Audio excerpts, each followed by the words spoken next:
ایک فکر، اصل جو فکر ہے وہ یہ جو ہماری آج کی جو گفتگو کی فکر ہے وہ ایک بہت بڑے طبقے پہ ہے، ایک بہت چھوٹا سا طبقہ ہے جو کسی فکر کی وجہ سے، جو مقروض ہونے کی وجہ سے فائنینشلی وہ پریشان ہو کر جو ہے وہ جاگتے ہیں.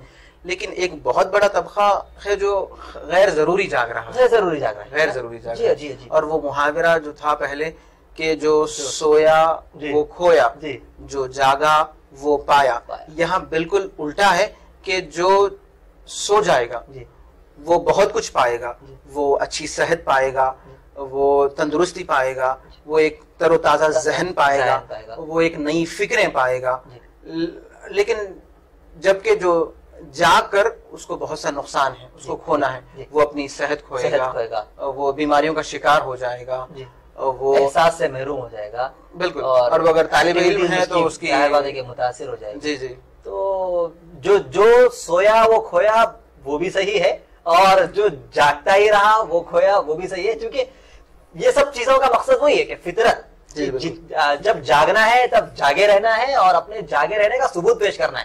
لیکن جب سونا ہے تب برابر سونا ہے، چونکہ سوئے بغیر کوئی انسان، ظاہر بات ہے کہ بھوکا کوئی انسان زیادہ دن نہیں رہ سکتا، ایسے ہی بغیر سوئے کے کوئی انسان زیادہ دن نہیں رہ سکتا. یہاں مقصد، یہاں بات سونے اور جاگنے کی نہیں ہے، یہاں بات وقت کو فالو کرنے کی ہے. اور یہاں بات جو ہے نا، ظاہر بات ہے کہ ہم جو کہہ رہے ہیں کہ لوگ نہیں سو رہے ہیں، تو اس کا یہ مطلب نہیں کہ وہ لوگ سو ہی نہیں رہے ہیں.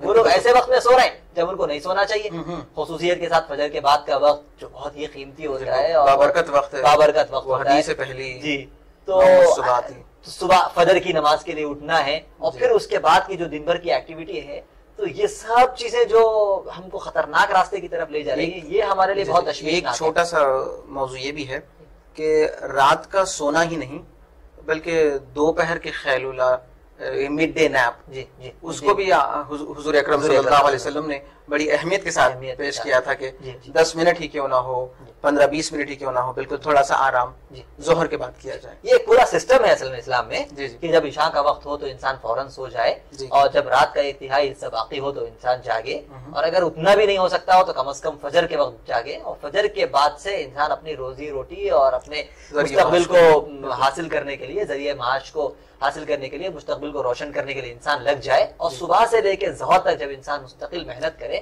پھر ظہر کے بعد انسان جب دوپہر کے کھانے سے فارغ ہو جائے تو پھر کچھ دیر آرام کرے، اور پھر اس کے بعد ایک قسم کی بشاشت اور طاقت انسان کو نصیب ہوگی. پھر عصر کے بعد ہوگا. عصر کے بعد کے وقت سونے سے منع کیا گیا کہ عصر کے بعد بالکل سونے سے اور بندھے ہوئے رہنے سے اور بجھے ہوئے رہنے سے انسان کو منع کیا گیا. وہ وقت تھوڑا سا ٹھنڈا ہوتا ہے اور ذہن کو فریش کرنے کا وقت ہوتا ہے، اس وقت انسان تھوڑا سا فریش ہو. مغرب کے بعد وقت ہوگا تو مغرب کے بعد کچھ ذکر و اذکار، قرآن مجید کی تلاوت اور سیکھنے سکھانے کے کام میں تھوڑی دیر مشغول ہو. پھر رات کا کھانا کھائے اور اس کے بعد تھوڑی سی چہل قدمی ہو، اور پھر انسان دوبارہ سو جائے. مولانا نے بالکل کچھ سیکنڈز میں جو ہے بہت ساری باتیں انہوں نے کہی، اور کہیں نہ کہیں اسلام ایک سسٹمیٹک زندگی، ہر چیز میں آپ، اسلام ہر چیز میں سسٹم سکھاتا ہے. صرف عبادتوں کا یہ سب سے بڑی ہمارا پرابلم یہ ہے کہ ہم نے اسلام کو عبادت تک خاص کر لیا. بھائی اسلام ملے گا مسجد میں، کہ مسجد میں آپ نماز پڑھیں گے تو آپ کو جاننا پڑے گا کہ اسلام کیا کہتا ہے.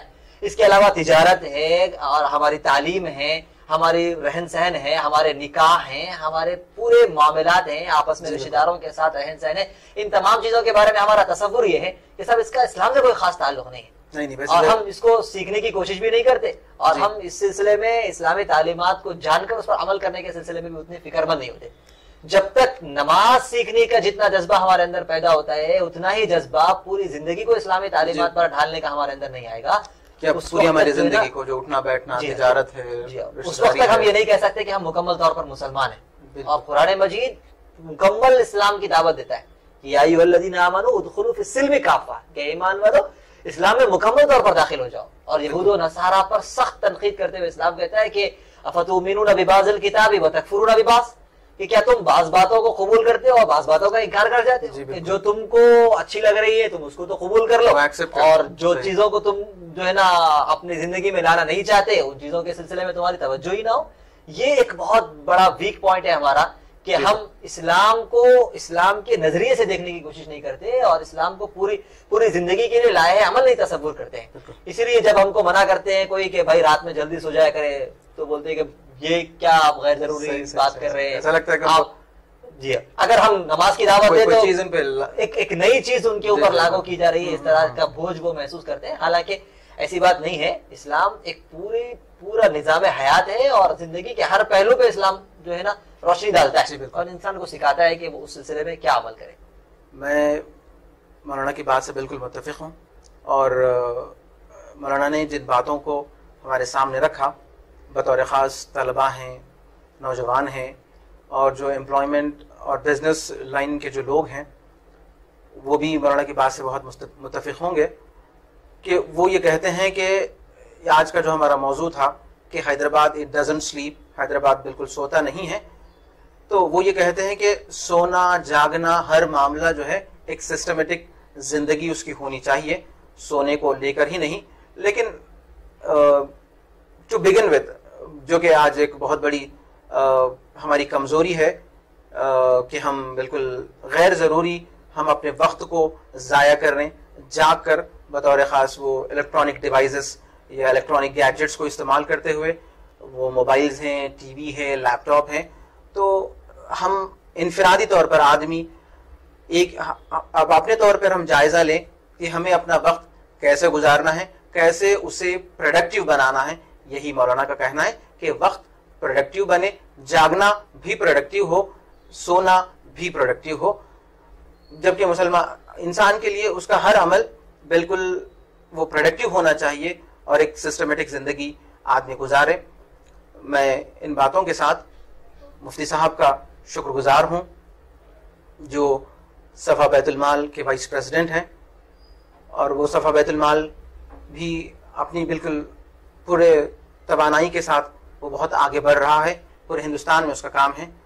ہماری ملاقات اس سے پہلے ان کے والد محترم جناب مولانا غیاث احمد رشادی صاحب سے بھی ہوئی تھی, اور انہوں نے بھی digital wings and T V network کے لیے ایک اپنا ٹائم دیا تھا, ان کا بھی انٹرویو لیا گیا.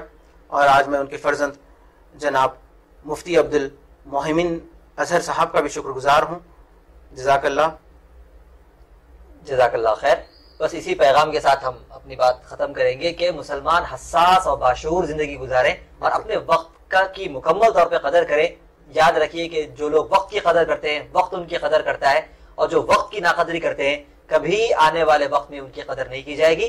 اس لیے ہمیں بہت حساس اور باشعوری کے ساتھ زندگی گزارنے کی ضرورت ہے. اس طرح کے سرویز ہمارے لیے بہت تکلیف دہ اور بہت خطرناک مستقبل کی طرف رہنمائی کر رہے ہیں.